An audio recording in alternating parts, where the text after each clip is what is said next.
Bonjour frère Serge. Bonjour à tous les frères et sœurs en Christ dans le monde entier, que ce soit en Amérique, que ce soit en Afrique, que ce soit en France, que ce soit en Europe, que ce soit, quel que soit le lieu où vous trouvez. Nous passons un bonjour à tous les frères. Nous sommes le samedi, nous sommes au Barachois dans l'île de la Réunion. Bienvenue à toutes les nouvelles personnes qui se connecteront à la chaîne. Donc, comme je fais passer le message, pour les personnes qui ont besoin de la prière, il n'y a pas de problème, on peut prier pour eux dans l'île de la Réunion. Et pour les personnes qui veulent prendre le baptême, qui sont les nouvelles âmes, qui veulent se faire baptiser, il n'y a pas de problème. Nous pouvons vous faire baptiser du baptême d'eau, comme nous l'avons fait pour d'autres personnes. Donc, nous allons parler de l'orgueil. Fais attention à l'orgueil quand la bénédiction abonde dans ta vie si Dieu t'a choisi en tant qu'enfant de Dieu.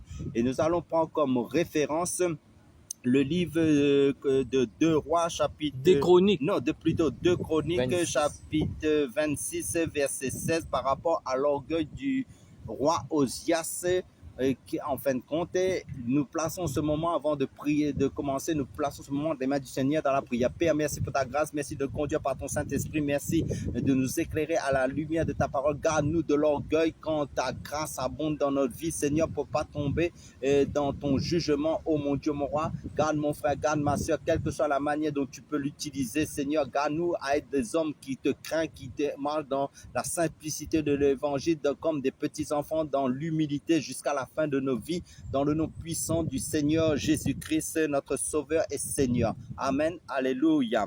Donc, je fais la lecture à partir de 2 Chroniques, chapitre 26, verset 16, qui nous dit, à partir du verset, prenons ce passage, qui nous dit: mais lorsqu'il fut puissant, là il parle du roi Osias, son cœur s'éleva pour le perdre. Il pécha contre l'Éternel, son Dieu. Il entra dans le temple de l'Éternel pour brûler des parfums sur l'autel des parfums. Là, nous voyons en fin de compte, chez vous, lisez tout le chapitre pour comprendre le contexte de cette histoire narrative qui parle, enfin, pour nous servir d'exemple, parce qu'il dit l'ancienne alliance a été comme un modèle, un exemple pour nous servir de leçon dans la nouvelle alliance par rapport à la grâce, parce que comme il nous a dit, tout est permis, mais tout n'est pas utile, tout est permis, mais tout n'édifie pas, ou tout, je ne me laisserai pas asservir par quoi que ce soit. Ça veut dire quoi? L'ancienne alliance a été créée pour servir de leçon pour notre temps de notre époque. Ça veut dire quoi? Là, le Osias, en fin de compte, quand il a commencé, il avait 16 ans. Donc, il a bâti des choses selon la volonté de Dieu. Il a marché droitement dans la volonté de Dieu. Il a régné pendant 52 ans, comme j'ai lu auparavant dans ce passage. Donc, il a marché. Mais, arrivé au verset 16, qu'est-ce qu'il va faire?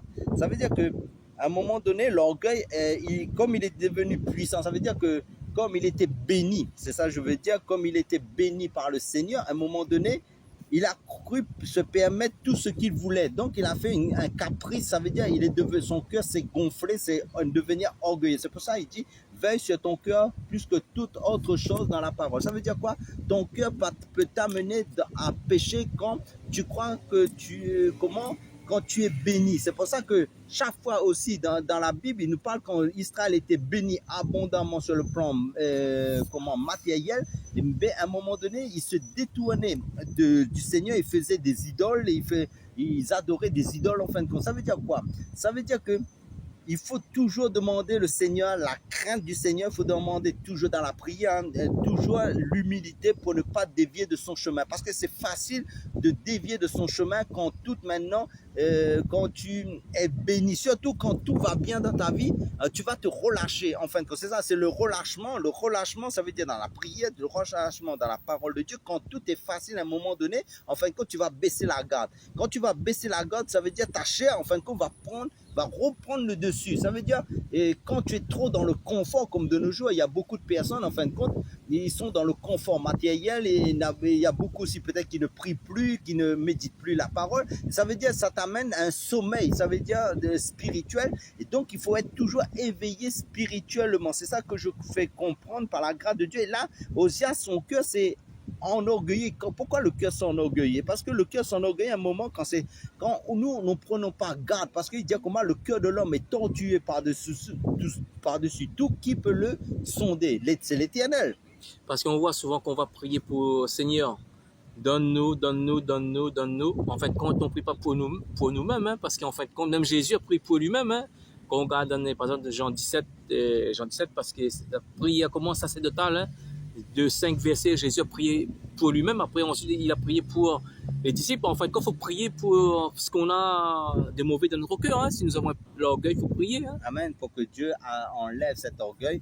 Donc, ça veut dire quoi? Ça veut dire que quand tu es béni, par exemple, si tu viens dans le Seigneur, tu dis, Seigneur, j'ai pas de femme, donne-moi une femme. Je donne un exemple. Hein. Sinon, j'ai pas de travail, donne-moi un travail. Ou sinon, il me manque quelque chose, je suis béni maintenant. Il ne faut pas parce que tu es béni maintenant que toi, tu peux te permettre aussi d'être orgueilleux parce qu'en croyant que ça t'est venu de ta propre force, en fin de compte. Mais ça veut dire qu'il faut toujours remercier le Seigneur, il faut toujours être reconnaissant de ce que le Seigneur fait. Mais maintenant, par rapport aux ministères aussi de nos jours, ça veut dire quand le Seigneur bénit un ministère, ça veut dire que Dieu agit puissamment aussi à travers d'un homme de Dieu. À des fois, prends garde à ce que, à cause des bénédictions que Dieu peut, ou la puissance dans l'onction aussi, parce que tu peux tomber dans les femmes, tu peux tomber dans l'amour de l'argent, ça veut dire être cupide. Tu peux être aussi celui qui voudra se permettre de tout faire par lui-même dans l'église, en fin de compte, dans l'assemblée, là où Dieu te permet. Tu ne seras plus dans cette répartition de tâches avec les frères et sœurs. Tu vas monopoliser, tu vas devenir le bishop, en fin de compte, de l'église. Ça veut dire le chef de l'église, alors que c'est Jésus-Christ, le chef de l'église, en fin de compte.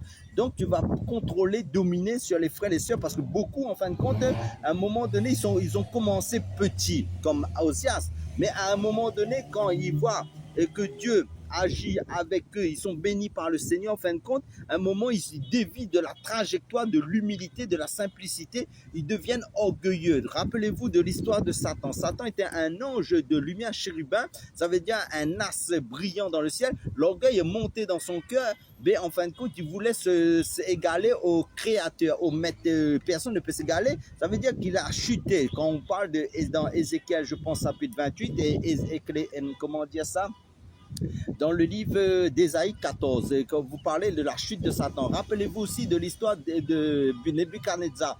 Quand son cœur s'est enorgueilli, ça veut dire qu'il a été jugé aussi. Parce que pourquoi? Parce que il a été, pendant 7 ans, je pense, Dieu l'a envoyé dans la forêt, les ongles, il est devenu comme un animal. Ça veut dire les ongles, les cheveux, tout ça ont poussé.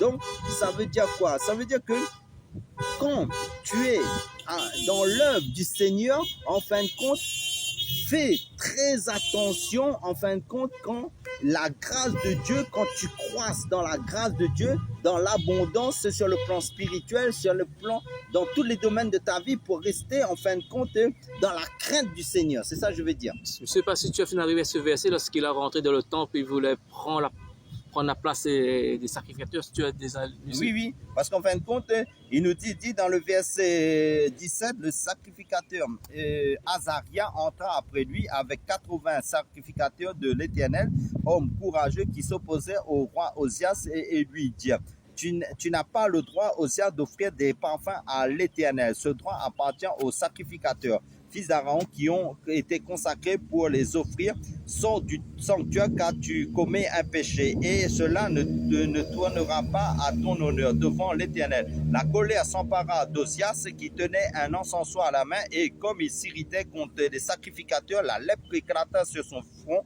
en présence des sacrificateurs dans la maison de l'Éternel, près de l'autel des parfums. Le souverain sacrificateur Azaria et tous les sacrificateurs portèrent les regards sur lui, et voici, il avait la lèpre au front. Il le mit précipitamment dehors, et lui-même se hâta de sortir parce que l'Éternel l'avait frappé. Le roi Osias fut lépreux jusqu'au jour de sa mort, et il demeura dans une maison écartée comme lépreux, car il fut exclu de la maison de l'Éternel. Et Jonathan, son fils, était à la tête de la maison du roi et jugeait le peuple du roi. Donc ça veut dire quoi? Ça veut dire à cause de son orgueil, en fin de compte, il a voulu se permettre de faire le travail que seulement les sacrificateurs officiels dans le temple, en offrant le parfum dans le temple, en fin de compte. Et là, le sacrificateur Azaria et les sacrificateurs 80 se sont opposés à lui, mais il s'est irrité. Ça veut dire comment il a pris la colère à cause de l'orgueil.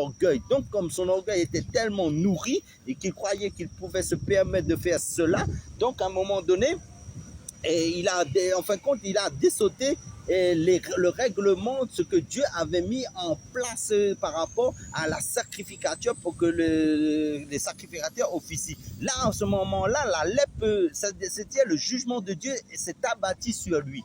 Frère Serge, automatiquement. On voit qu'il y a 80 personnes, hein, et on stoppé cet homme, hein, Oui. Osias. En fait, là, ces 80 représentent aussi les 80 témoins. Hein, Oui, oui, c'est ça. Parce que s'il y a des personnes qui vous arrêtent, il y a une seule personne, il y a encore 2, 3, 4, 5, il y a un problème. Hein. C'est ça. Donc, ça veut dire que ces sacrificateurs, en fin de compte, a voulu l'épargner du jugement du Seigneur, parce qu'en fin de compte, c'est à ce moment-là qu'il s'est irrité. Le fait qu'il a pris la colère, ça veut dire qu'il a combattu Dieu. C'est ça qu'il faut comprendre. Il a combattu le règlement que Dieu a mis en place. Donc, ça veut dire qu'il a combattu la parole de Dieu. Ça veut dire que le jugement de Dieu est tombé sur lui. Et là, en fin de compte, il nous est dit, il a été, parce que vous savez, les lépreux ne pouvaient plus être en compagnie des hommes dans ce temps-là. On les excluait. Il a été exclu, en fin de compte, de la maison de l'Éternel. Et ça veut dire que jusqu'à sa mort, il demeura dans une maison écartée comme lépreux. Ça veut dire, comment dire, l'orgueil, en fin de compte, amène l'humiliation. C'est ça qu'il faut comprendre. Ça veut dire, l'orgueil amène la chute. Ça veut dire, il a chuté de sa position de roi. Ça veut dire qu'il a reçu le jugement de Dieu et il a été écarté, en fin de compte, dans une maison jusqu'à la fin de sa mort. Ça veut dire quoi?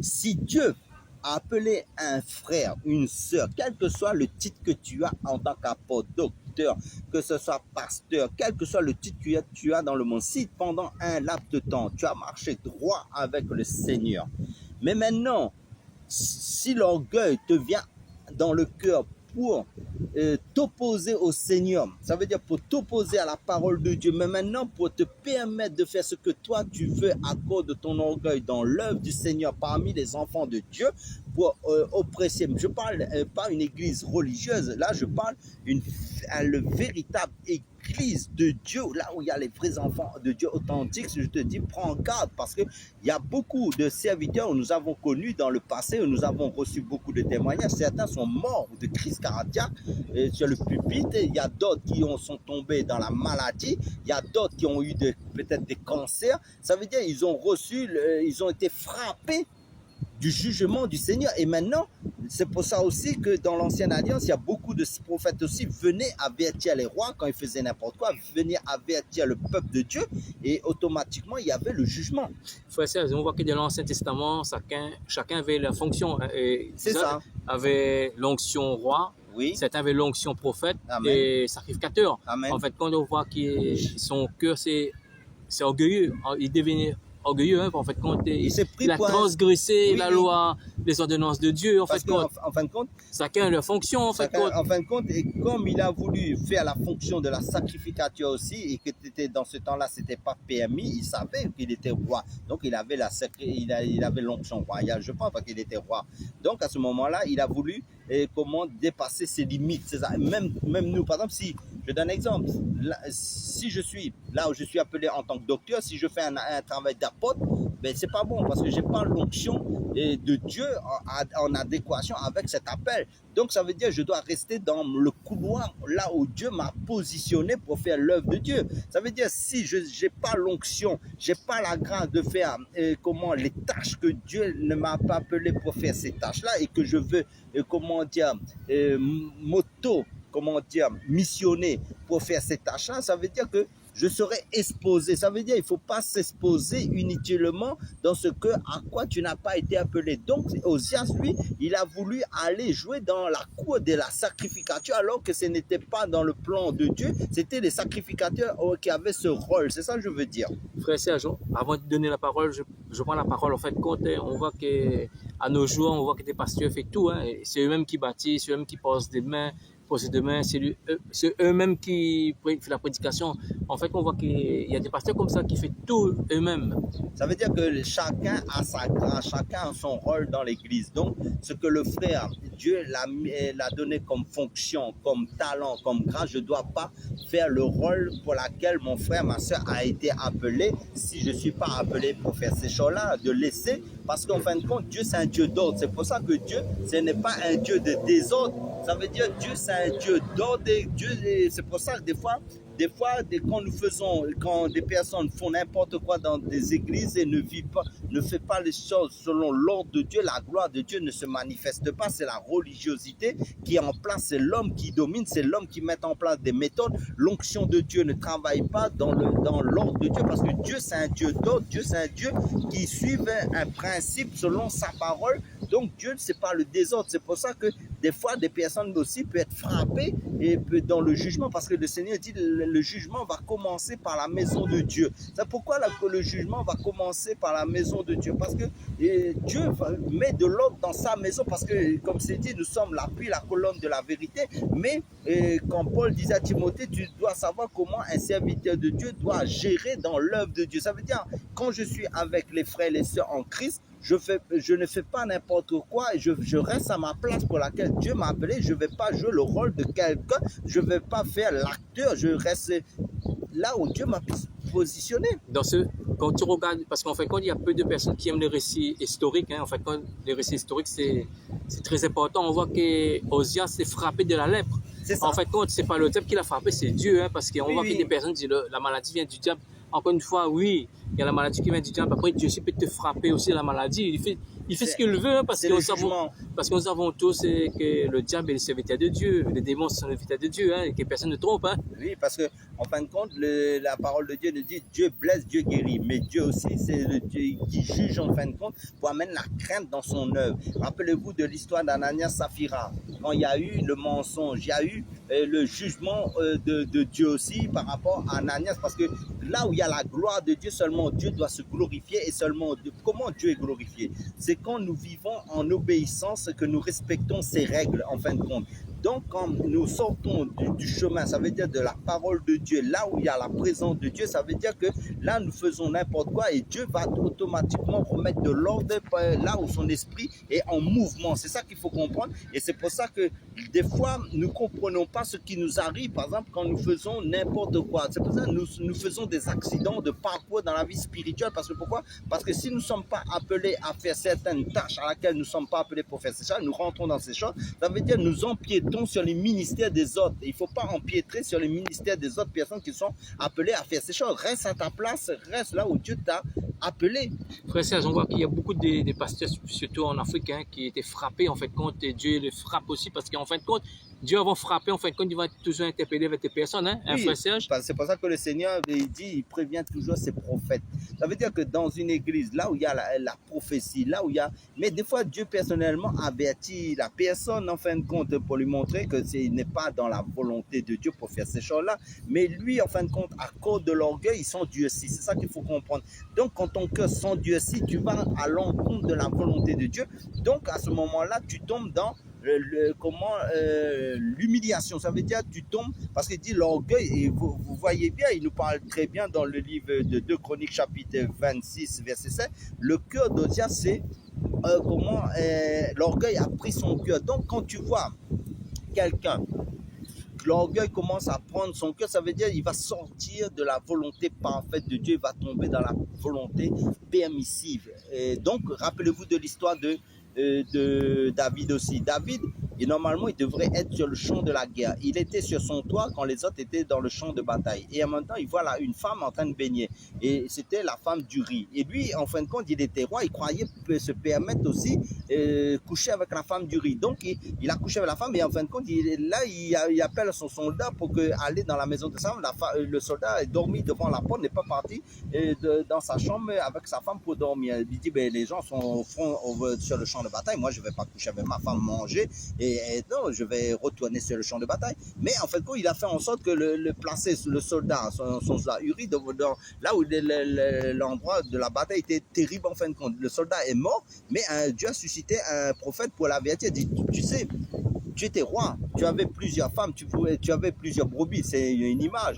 Et je pense que c'était le prophète Nathan. Il a dit, tu pouvais coucher avec celle que tu voulais, mais tu as pris la brebis de ton compagnon et tu as couché avec, ça veut dire la femme qui avait une seule femme, et tu as couché. Mais maintenant, il y a eu automatiquement aussi le jugement. Il s'est repenti, mais il a dit, Seigneur, ne m'ôte pas ton Saint-Esprit. Donc ça veut dire quoi? Ça veut dire que au lieu que Ozias se repente et sort du temps, lui, il s'est mis en colère. Ça veut dire il a voulu forcer les choses. Donc, en forçant les choses, automatiquement, le jugement est arrivé. Après, on voit aussi que quand Dieu frappe, c'est des personnes qui sont dans, pas dans l'ignorance, en fin de compte, des personnes qui sont au courant. En fin de compte, et on voit que des personnes aussi qui va toujours faire payer la dîme, des personnes qui souffrent, hein, ils vont faire payer la dîme. Après, on voit que le divorce, le mariage, à un moment donné, Dieu va frapper. Hein, Des fois, les personnes aussi tombent dans l'égarement. Ça veut dire que la lèpre, il y a la lèpre spirituelle aussi. Ça veut dire que les personnes, enfin, spirituellement, ils sont en train de chercher, ou sinon, spirituellement, ils sont aussi du plan de Dieu. Donc, à ce moment-là, les personnes, en fin de compte, se tombent, vont carrément dans les choses contraires à la volonté de Dieu. Donc, en croyant bien faire, mais en fin de compte, c'est l'intention du cœur que Dieu regarde. C'est pour ça que Dieu ne regarde pas la parole, mais regarde au cœur. Si ton cœur est orgueilleux, en fin de compte, si tu ne te repens pas, ça veut dire que tu vas continuer dans ce mauvais chemin. Frère Serge, tu peux prendre Jacques 4, chapitre 4, verset 6. Donc, nous allons dans Jacques, chapitre 4, verset 6. Verset 6. Seigneur, ta parole est bonne, sois béni, que mon frère Mathieu soit béni à travers ta prédication. Parce que dans Hébreux 13, 8, il me dit ça, Jésus-Christ n'a pas changé, hein, il est le même hier, aujourd'hui, éternellement. Ce qu'il a fait dans le passé, il est capable de faire maintenant, hein, dans le présent, parce que tous les pasteurs, tous les hommes de Dieu qui ne se répondent pas dans les choses qui ne glorifient pas Dieu, à un moment donné, Dieu va les frapper. Hein. Donc, je fais la lecture à partir de Jacques chapitre 4, verset 6. Il accorde au contraire une grâce plus excellente. C'est pourquoi l'Écriture dit, Dieu résiste aux orgueilleux, mais il fait grâce aux humbles. Soumettez-vous donc à Dieu, résistez au diable et il fuira loin de vous. Approchez-vous de Dieu et il s'approchera de vous. Nettoyez vos mains pécheurs, purifiez vos cœurs, hommes irrésolus. Sentez votre misère, soyez dans le deuil et dans les larmes. Que votre rire se change en deuil et votre joie en tristesse. Humiliez-vous devant le Seigneur et il vous élèvera. Ne parlez point mal les uns des autres, frères. Celui qui parle mal d'un frère ou qui juge son frère parle mal de la loi et juge la loi. Or, si tu juges la loi, tu n'es pas observateur de la loi, mais tu en es juge. Un seul et législateur juste, c'est celui qui peut sauver et perdre. Mais toi, qui es-tu qui juge le prochain? Donc là, nous voyons qu'en fin de compte, Dieu nous demande l'humilité, ça veut dire la repentance. Donc nous devons reconnaître notre misère, reconnaître, être dans le deuil, ça veut dire reconnaître qu'en fin de compte nous ne sommes pas dans la lumière, donc nous sommes dans la mort en fin de compte. Ça veut dire quand nous sommes dans l'orgueil, Dieu résiste aux orgueilleux, c'est ça qu'il faut comprendre. Donc nous devons changer. C'est pour ça qu'il dit ne vous conformez pas au siècle présent, mais soyez transformés par le renouvellement de l'intelligence. Tu peux prendre Romains 1, verset 18. Romains chapitre 1, verset 18. Il faut toujours rester dans l'humilité, il faut toujours prier le Seigneur qu'il nous garde nos cœurs. Hein, parce que quand la bénédiction abonde dans nos vies. Romains chapitre 8. Chapitre 1, verset 18. Verset Romains 18. Donc, Romains chapitre 1, verset 18. La colère de Dieu se révèle du ciel contre toute impiété et toute injustice des hommes qui retiennent injustement la vérité captive. Ce qu'on peut connaître de Dieu est manifeste pour eux, Dieu le leur ayant fait connaître. Voilà. En effet, oui. Amen. Donc, des fois, les personnes ne sont pas ignorantes de la volonté de Dieu parce que Dieu les a fait connaître. Mais des fois, ça veut dire qu'en fin de compte, nous devons craindre Dieu quand nous sommes si nous sommes ses enfants, en fin de compte, et de faire attention à notre comportement pour vivre toujours selon le code de la parole de Dieu, parce que la Bible, c'est le code de la conduite pour le royaume de Dieu, et demeurer dans la conduite de la volonté de Dieu. On voit qu'il y a des personnes qui cachent la vérité captifs, en fait, quand tu connais la vérité, en fait, tu caches cette vérité. Après, Dieu va nous exposer, hein. Oui, frère, ça, tu peux prendre des versets, 1 Pierre 5, verset 6. 1 Pierre. Il y a tellement de versets, on ne veut pas prendre tous les versets, juste simplement ce verset pour terminer. Hein. Oui. 1 Pierre chapitre 5, verset 6, là où il nous est dit, en fin de compte, à partir du verset 6, « Humiliez-vous donc sous la puissante main de Dieu, afin qu'il vous élève au temps convenable, et déchargez-vous sur lui de tous vos soucis, car lui-même prend soin de vous. » Donc, la parole de Dieu nous dit de nous humilier donc sous la puissante main de Dieu quand nous sommes Nous sommes dans l'orgueil de toujours nous repentir, de toujours reconnaître nos faiblesses, de reconnaître que nous sommes écartés de sa volonté et revenir à Dieu dans l'humilité, la simplicité de l'évangile en fin de compte, de faire volte-face, revenir sur nos pas dans la volonté de Dieu quand nous détournons de sa vérité. Frère, c'est pour terminer, qu'est-ce que tu peux En fin de raconter compte, pour ce récit narratif historique? Qu'est-ce que tu peux... Garde-toi de l'orgueil, veille sur ton cœur plus que toute autre chose, comme c'est dit dans la parole de Dieu, que c'est là est l'abondance de la vie en fin de compte. Mais si ton cœur, en fin de compte, il faut toujours que le Seigneur travaille nos cœurs dans la prière, dans l'humilité, dans sa présence. Et c'est que dans la présence du Seigneur que nos cœurs vont rester humbles en fin de compte, comme des petits enfants. Et de toujours souvenir que c'est le Seigneur qui nous bénit, mais que toute la gloire lui soit rendue, et de ne pas sortir de notre limitation là où Dieu nous a positionnés pour ne pas faire des écarts dans le faux chemin, en fin de compte, dans l'orgueil. C'est ça que je veux dire. Soyez tous bénis à travers cette vidéo et à la prochaine vidéo aussi. Sois béni.